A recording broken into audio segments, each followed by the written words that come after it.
नमस्कार, मी पल्लवी. आज बऱ्याच दिवसानंतर तुमच्याकरिता मस्त पटकन होणारी रेसिपी घेऊन आलेली, तीही सर्वांच्या आवडीची महाराष्ट्रीयन स्पेशल अशी आपली डिश म्हणजे खिचडी आहे. तर चला झटपट खिचडी कशी बनवायची ते बघूयात. प्रत्येकाच्या घरामध्ये खिचडी ही बनवली जाते, प्रत्येकाची रेसिपी वेगवेगळी असते. पण काय असतं ना, दुसऱ्यांनी जर खिचडी बनवली तर आपल्या तोंडाला पाणी सुटतं आपोआप. मग ती कशीही असो, पण प्रत्येकाची रेसिपी वेगळी असते. तर आज मी एक खिचडी रेसिपी तुमच्यासाठी शेअर करत आहे. बघा तुम्हाला आवडते की नाही. एखाद्याची दुसऱ्यांची रेसिपी ट्राय केली तर मग ती नक्कीच आवडते, मला तरी असं वाटतं. कारण माझ्यासोबत असं होतं. मला किती म्हणजे कशी खिचडी बनवली तर मला माझ्या हातची आवडत नाही, दुसऱ्यांच्या हातची आवडते. म्हटलं चला माझी एखाद्याला रेसिपी आवडली तर चांगलंच आहे. तर त्यासाठी मी घेतलेलं आहे खिचडीसाठी कोथिंबीर, कांदा, टोमॅटो, अद्रक, लसूण आणि थोडेसे वाटाणे घेतले. आता हे सगळं चिरून घ्यायचंय. लसूण आणि अद्रक फक्त ठेचून घ्यायचंय. तर यामध्ये तेल टाकायचंय, आवडीनुसार तेल टाकून घ्या. त्यानंतर मोहरी टाकायची आहे. तेल कडकडीत तापलं तरच मोहरी घालायची आहे. मोहरी टाकल्यानंतर मोहरी पूर्णपणे फुटली पाहिजे, तेव्हाच मोहरीचा घमघमाट या खिचडीमध्ये येत असतो. त्यानंतर टाकायचे जिरे मोहरी सोबत टाकायची नाही. त्यानंतर कांदा.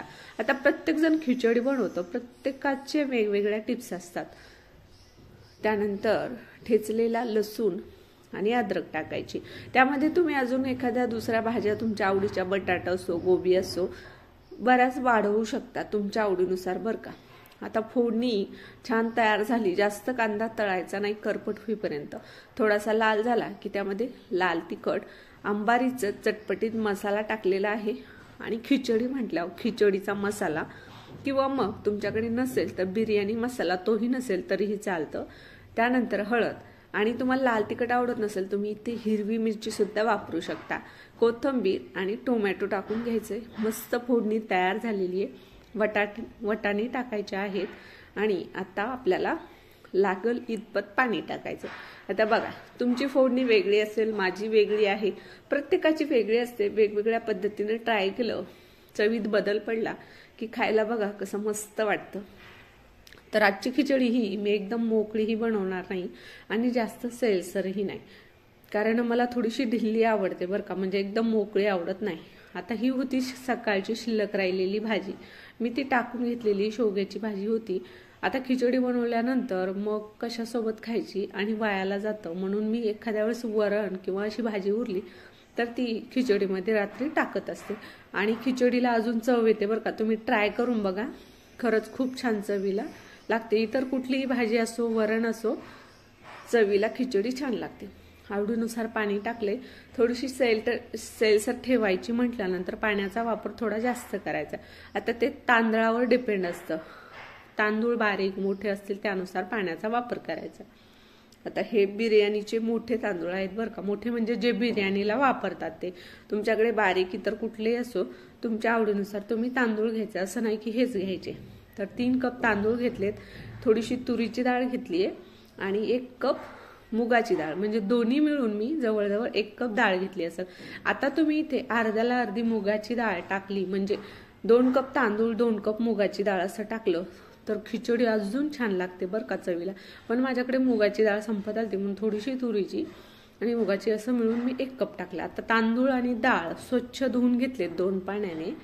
आणि इकडे आता मस्त फोडणीला आधण आलं, चवीपुरतं मीठ टाकायचं आहे आणि त्यामध्ये धुतलेले तांदूळ आणि डाळ टाकून घ्यायची. आता बरेच जण काय करतात, फोडणी थंड असली की अगोदरच डाळ आणि तांदूळ धुवून ठेवतात आणि मग काय होतं, खिचडीमध्ये तांदळाचे तुकडे तुकडे दिसायला लागतात. तर थंड पाण्यामध्ये तांदूळ टाकल्यानंतर खिचडी भात असो असाच होतो. त्यामुळे पूर्णपणे असं पाणी गरम झाल्याशिवाय तांदूळ आणि डाळ धुवून टाकायची नाही. तिकडे तांदूळ डाळीला आधण येईपर्यंत इकडे तांदूळ नंतर धुवायचे आणि टाकायचे. बघा मस्त आता उकळी आलेली आहे. अशी छान उकळी आली की एक वेळेस मिक्स करून घ्यायचं पूर्ण आणि आता कुकरचं झाकण लावायचं. आता हे छोटं कुकर असल्यामुळे गॅस कमी ठेवायचा आणि 10 मिनिटं मस्त अशी खिचडी शिजवून घ्यायची. बघा मस्त खिचडी शिजलेली आहे, जास्त मोकळी झालेली नाही आणि जास्त सैलसर नाही. अजून जरी सैलसर झाली तर मस्त डाळ खिचडी सारखी लागते बरं का. नक्की रेसिपी ट्राय करा आणि तुम्हाला आजची रेसिपी कशी वाटली कमेंटमध्ये कळवा आणि माझ्या रेसिपीज पाहायला आवडतात की नाही ते सुद्धा सांगा. चला, आवडली असेल तर पटकन एक लाईक ठोका आणि समोरचा व्हिडिओ बघत राहा. त्यावरती तुपाची धार सोडायची आणि मस्त खमंग खिचडी खायला घ्यायची. लहान मुलं तर अशी खिचडी सैलसर असेल तर खूप आवडीने खातात. नक्कीच रेसिपी ट्राय करा. भेटूया अशाच एखाद्या झटपट रेसिपी सोबत परत एकदा. तोपर्यंत आता बाय बाय. मस्त खा, स्वस्त राहा, हेल्दी राहा. आणि सध्या उन्हाळा चालू आहे तर अशा झटपट रेसिपीज मुलांना खूप कामा येतात. रेसिपी ट्राय करायला विसरू नका. माझ्या तरी पद्धतीने रेसिपी एकदा नक्कीच ट्राय करा. Bye bye.